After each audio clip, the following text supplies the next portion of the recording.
adventure. Dear mother, We are getting old. The elements are taking their toll on us. But you, dear lady, are still young. Bright, colorful blouse. Elegant. Graceful. You'll bring me bad luck, you tiresome man. Good evening, sir. Now let's all this talk about you being ill. It's not good enough, you know. Masha, You recognize me? you're married. Yeah, ages ago. Are you happy? Well, What? Your mother tells me that you've forgotten the past and stopped being angry with me. Boris has brought a magazine with your new short story. oh, thank you. Thank you. You're too kind. There's a lot of talk about you in St. Petersburg and Moscow. People keep asking me about you. They want to know what you're like, how old you are, whether you're fair or dark. For some reason or another, everyone seems to think that you're not a young man, and you publish under a pseudonym so that no one knows your real name. You're as mysterious as the man in the Iron Mask. Will you be staying long? No, I have to go back to Moscow in the morning. Needs must. I have a novel to finish, and I promised to write something of an anthology. In a word, the same old story. By the way, I must take a look at the garden in that place.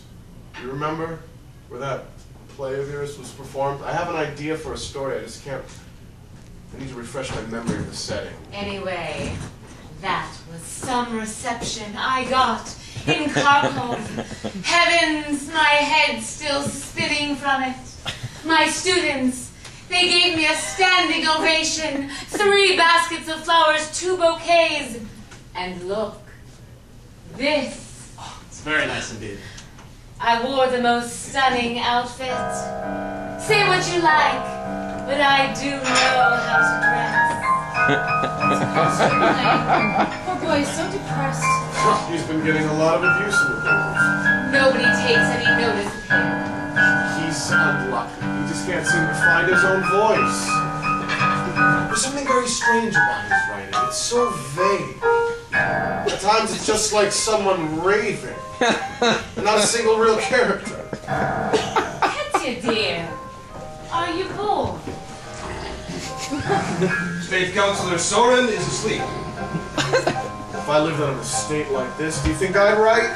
No, I'd simply suppress the urge to do nothing but fish.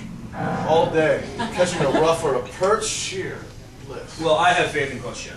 He's got something. There's definitely something there.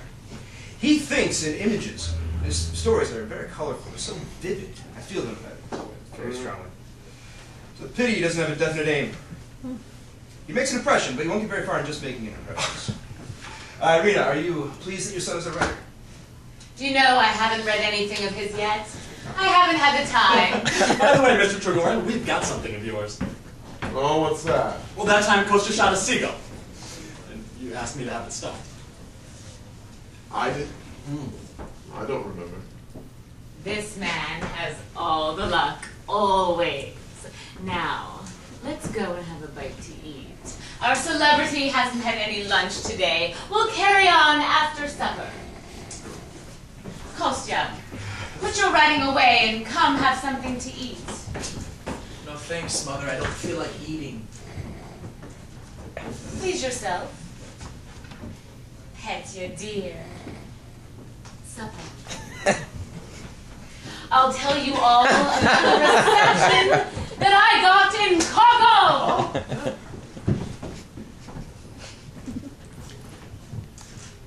Talk so much about new forms. And now I feel myself gradually slipping into the same old rut.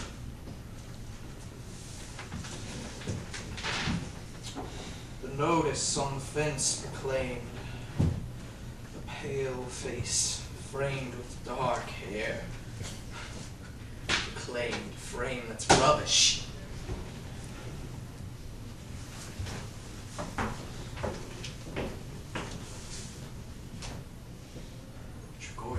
his little tricks. He'd have the neck of a broken bottle glinting on top of a dam, and the black shadow of a mill wheel, and there's your moonlit night ready-made. Whereas I've got to go on about the shimmering light and the glinting stars and the distant sound of the piano fading away. Frightful. Oh, Nina. Nina, my angel, my darling, she's come. Don't cry. We mustn't cry. There's someone here. No, there isn't. Lock the doors in case they come in. No one will come in. Your mother's here, I know she is. Lock the doors. Let me look at you. It's warm in here. Very nice.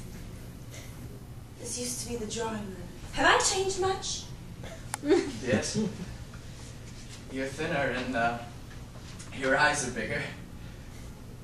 You know, why didn't you let me come visit you?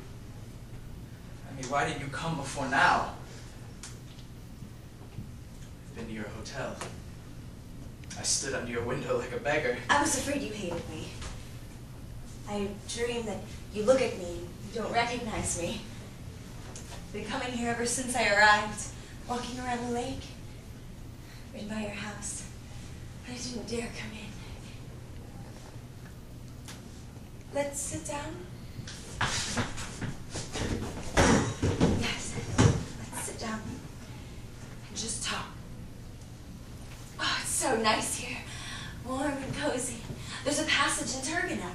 Happy as a man who on a night like this has a roof over his head and a warm corner of his own. I'm a seagull. No, that's wrong.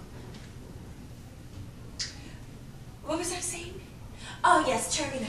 And God bless all the homeless wanderers. Yeah. It's all right. I'm better for it. I haven't cried in 2 years. Last night I came to have a look at the garden to see if our theater was still there. It is. It's still standing. I cried then for the first time in 2 years.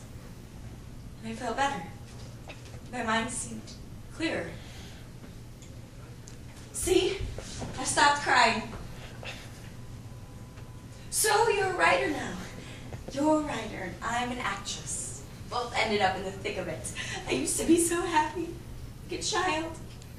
Wake up in the morning and start singing. I loved you.